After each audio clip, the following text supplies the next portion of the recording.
अपनी मांगों को लेकर संघर्षरत किसानों के समर्थन व उनके ऊपर हो रही कार्रवाई को लेकर हरियाणा तथा केंद्र की भाजपा सरकार के खिलाफ केंद्रीय ट्रेड यूनियन संयुक्त किसान मोर्चा के देशव्यापी प्रदर्शन के आह्वान पर शिमला में भी डीसी ऑफिस के बाहर ट्रेड यूनियन और किसान संगठनों ने प्रदर्शन किया। इस दौरान केंद्रीय गृह मंत्री अमित शाह, हरियाणा के सीएम खट्टर और मंत्री अनिल विज का पुतला फूंका गया और केंद्र और हरियाणा की बीजेपी सरकार के खिलाफ जमकर नारेबाजी की गई। इस दौरान किसान नेता और पूर्व माकपा के एमएलए राकेश सिंघा ने कहा कि देश की सरकार ने किसानों के खिलाफ युद्ध घोषित किया है। सरकार के दमन से किसान घबराने वाले नहीं है, ये आंदोलन आगे बढ़ेगा। उन्होंने कहा कि अमित शाह, खट्टर और अनिल विज के खिलाफ 302 का मुकदमा दर्ज करना होगा। उन्होंने कहा कि किसानों के खिलाफ अत्याचार के खिलाफ मजदूर किसान एक होकर लड़ाई लड़ेगा। सिंघा ने कहा कि सेब उत्पादक संघ और हिमाचल किसान सभा इस आंदोलन के साथ है। उन्होंने कहा कि 26 फरवरी व 14 मार्च के कार्यक्रम में किसान बागवान शामिल होंगे। अमित शाह चाहे देश को फौज को भी उतार दे, किसान पीछे नहीं हटेंगे।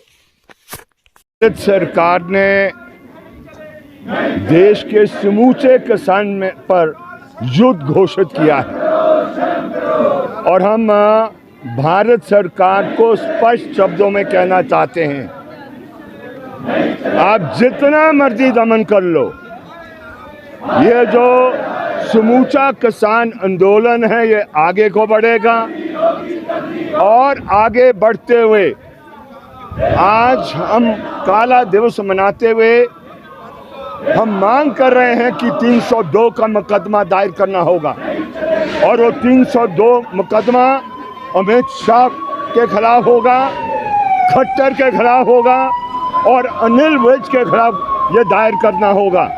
और यही नहीं, तुमने युद्ध घोषित किया है और युद्ध को समाप्त अब किसान मजदूर इस देश में करेगा।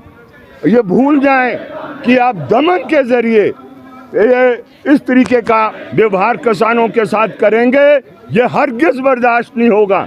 हालांकि ये जो मोर्चा खोला गया था ये संयुक्त किसान मोर्चे की ओर से नहीं था, जिसके घटक हम हैं, लेकिन आज किसी भी किसान जत्थेबंदी पर, किसी भी किसान की धारा पर अगर आप आक्रमण करोगे तो समूचा किसान इस मुल्क का, चाहे हिमाचल प्रदेश की पहाड़ी कॉर्पोरेशन हो, चाहे जम्मू कश्मीर की पहाड़ी कॉर्पोरेशन हो या देश के किसी भी हिस्से का हो, हम एकता कर आगे बढ़ेंगे और इस युद्ध का मुकाबला हम निश्चित रूप में करके देंगे। क्या आगे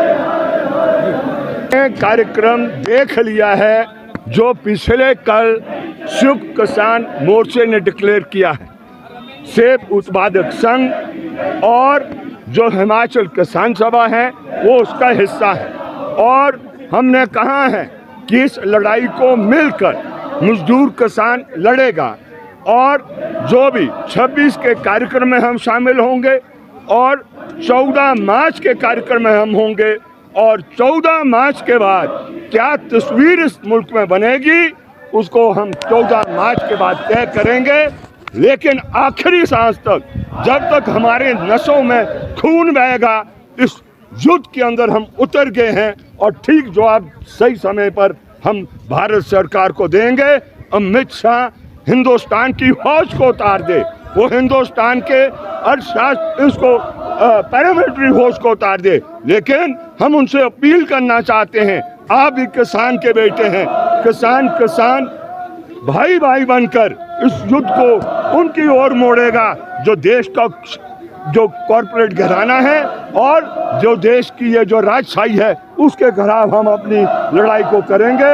हम मजदूर इनके साथ, पुलिस के साथ भिड़ने का कार्य नहीं करेंगे, फौज के साथ भिड़ने का कार्य नहीं करेंगे। हम समझते हैं वो भी किसान का ही एक हिस्सा है, उसके हिस्से में वर्दी आई है तो उनके साथ एकता को कायम करके हम आगे बढ़ने वाले हैं।